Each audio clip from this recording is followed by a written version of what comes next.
Earliest recollections of Jimmy, early 70s, 70, 71 or so. I had just come back from working with some show bands, traveling the country, and of course this was home. I always come back here, and heard about Jimmy, and somehow the word, I don't know how exactly, but the word reached me that he was looking for somebody to play a job that he had just landed, which was the Hofbrauhaus. Why I remember that, I don't know, but I do.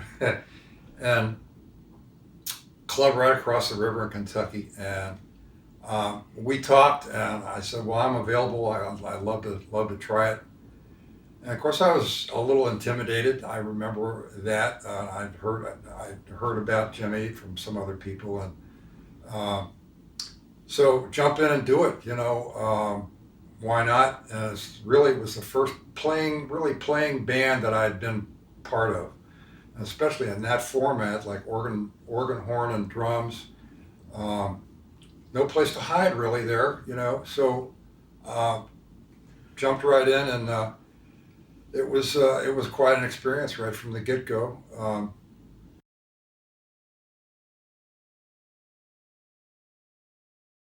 I remember Kenny Poole was around at the time, and Kenny was playing another job, and I always felt at that point I felt kind of naked without a guitar player on the band. This is just me playing okay.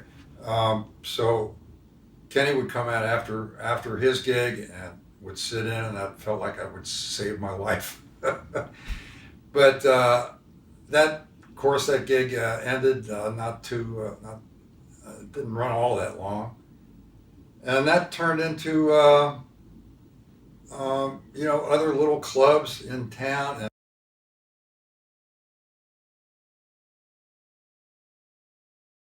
Jimmy and I never really talked about music all that much. Interestingly enough, he was kind of like a show up on the gig guy and play the job, and it's like learn by doing. That's all. It was. Uh, I remember the first time he wanted to play Cherokee, and it was like, um, Jimmy, I don't know if I'm really comfortable um, with that tempo on that tune. He said, "Oh, you'll get it. It'll be fine." And he counted off, and that's it. So we just play it, and I throw you in the water and learn to swim. That was, Was the band Bobby, you and Jimmy right from the beginning? no, Bobby showed up later, like in the in the '80s. I don't remember doing anything with Bobby before that Corey's gig. I think that was the first time I worked with Bobby. So there was a couple of drummers early on, a couple guys I don't even remember their names. That first job, um, there was a guy in town named Jimmy Latimer. He played with us before Bobby, and but that Corey's job was the first time I played with Bobby. So that thing ran for a couple of years. What year did it start? Do you remember? I think it was like 84, Mm. 84, 85, 86, I Yeah. think. And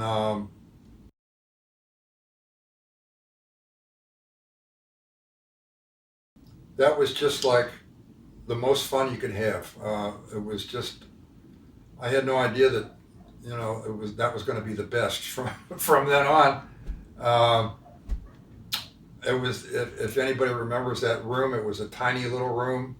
It was the front room of that bar, and I don't know, it couldn't have seated more than 50 people tops, maybe something like that. And it was probably the drunkest place I've ever played. That was a serious drinking joint. I mean, it was just unbelievable. Oh, it was a dive. Yeah, yeah, yeah. But it was easy to get people involved there. Was what I guess I'm thinking. Because it was so small, it was actually kind of intimate, even though the crowd was mostly out of control. I mean, they would they would have probably like enjoyed anything. They were so lit up, but that was the gig, and I wish we had some recording from that. I can't believe in 2 years that we don't have anything from that.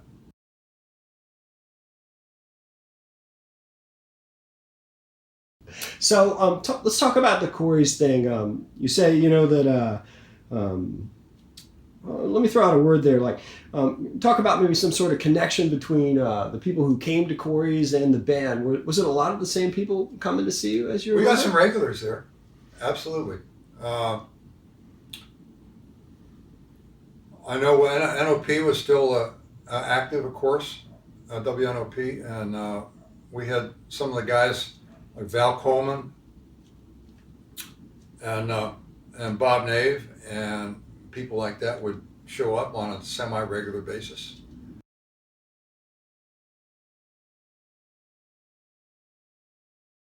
I don't think it really took all that long to get that feeling together, and I think that's part of the appeal and maybe part of the success of the organ bands over the years. Uh, the the organ player obviously is like a key part of the trio. I mean, you're playing you're playing the bass lines and playing melody lines and but it's just like one person thinking about it. So you don't have to you don't have to add that extra piece in there, um, and it doesn't maybe require the rehearsal time on some things that otherwise you might have to spend some time on. So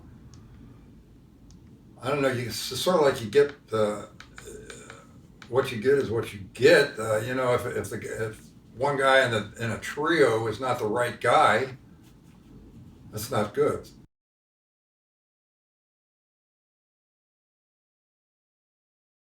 But Jimmy was as easygoing as anybody in the world. I mean, he would like just let you do whatever you wanted. There was no direction really from Jimmy. Said, go do your thing, play your thing. Are you done now? I'm going to play. I mean, it was just pretty much that simple.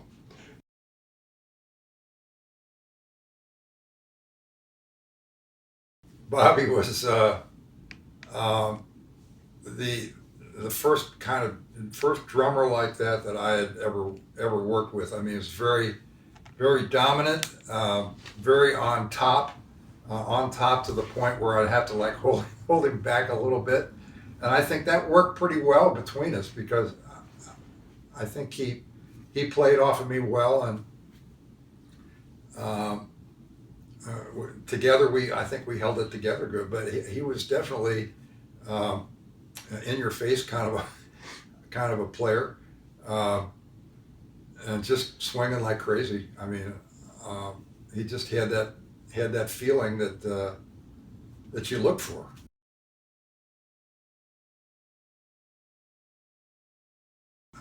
I started early on lesson wise. I started age 7 for about 8 years, classical piano, and organ players will.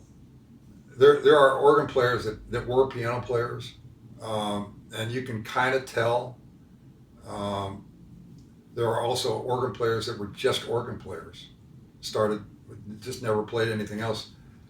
I started playing, in high school bands and dance bands in high school, and I played in rock bands in college.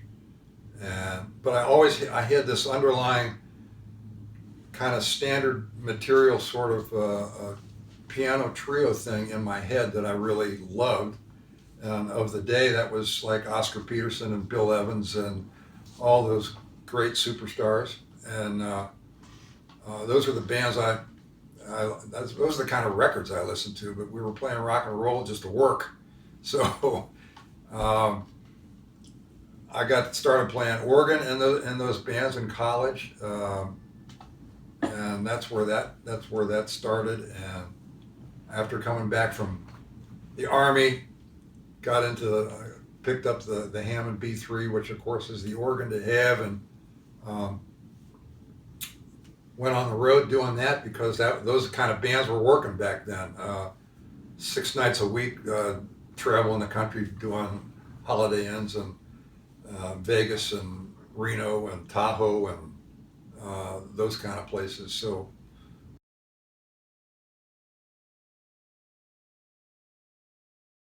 that's it. And I came back and with the idea of maybe getting into a real job, because I studied communications in college, and a real job, and couldn't get anybody to hire me. Nobody was interested in hiring. So I just kept playing. I got further into the music scene here and got to know the guys, and golly, here I am. I'm still playing.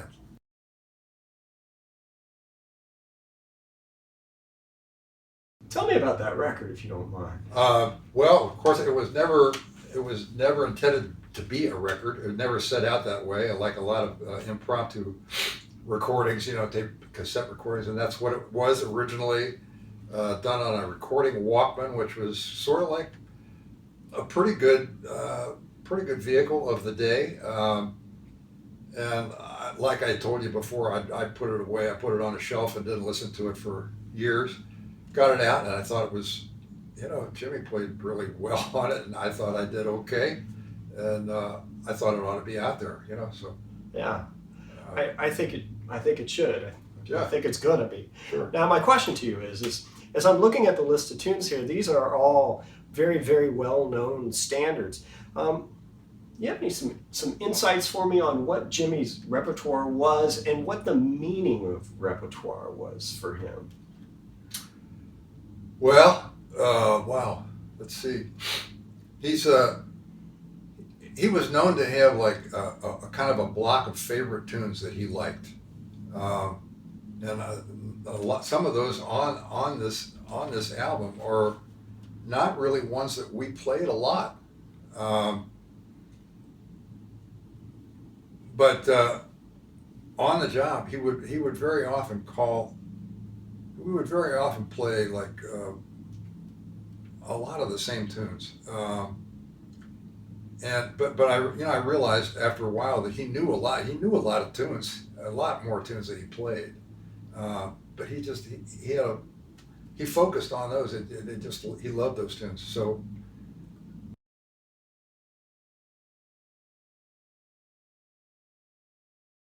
Well, he was known for playing a lot of choruses on just about everything he played, and most of the jobs, I say this was an unusual job for him, because this was not like any kind of a full-time work for him. I added him onto this job at one point where they said, "Why don't you ask somebody else to play with you on Saturday night?"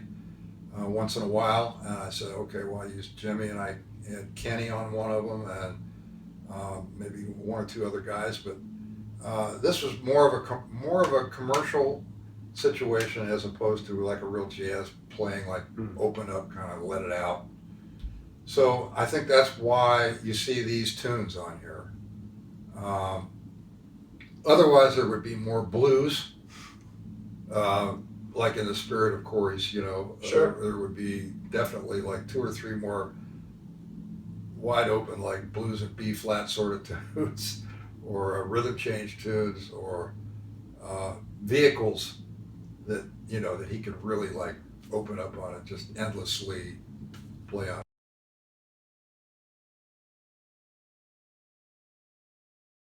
Just like music in general transcends that whole color thing. I don't think there's a lot more to say about it than that. It's just like, it has no color. To Jimmy, it was just like, it's either good or bad, or I can do something with it or I can't. I don't think he thought any more about it than that, really.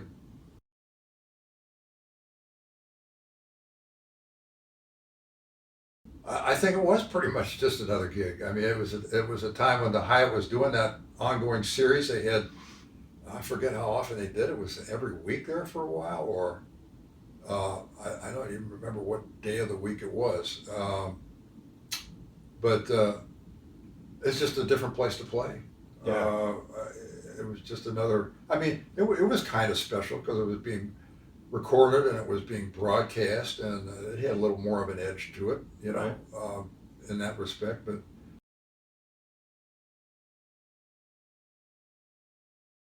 well, I really feel like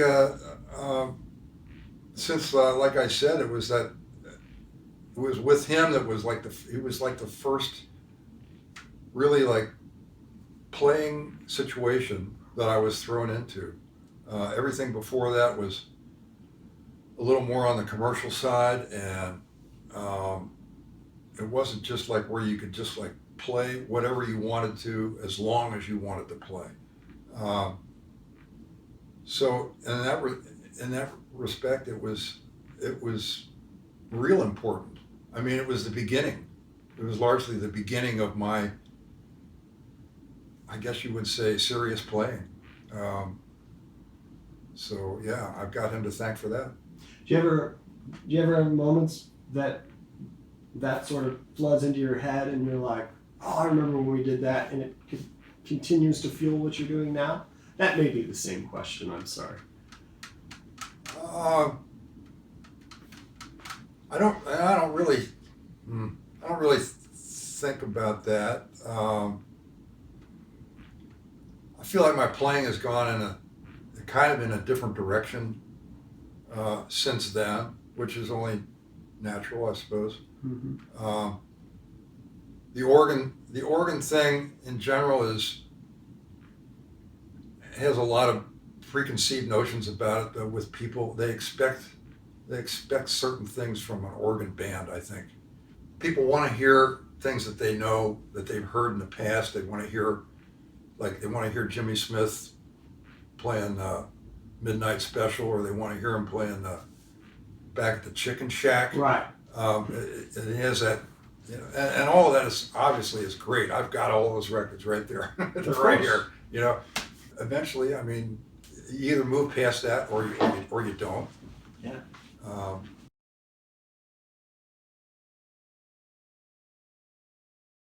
He was just that good. There are a whole lot of other players out there that are wonderful players. Players that technically proficient, up and down the horn. He had a soul, man. He had a feeling about him. It's just, I mean, you can't. It's that thing that you can't teach. I think more than anything else, it was just he's a natural.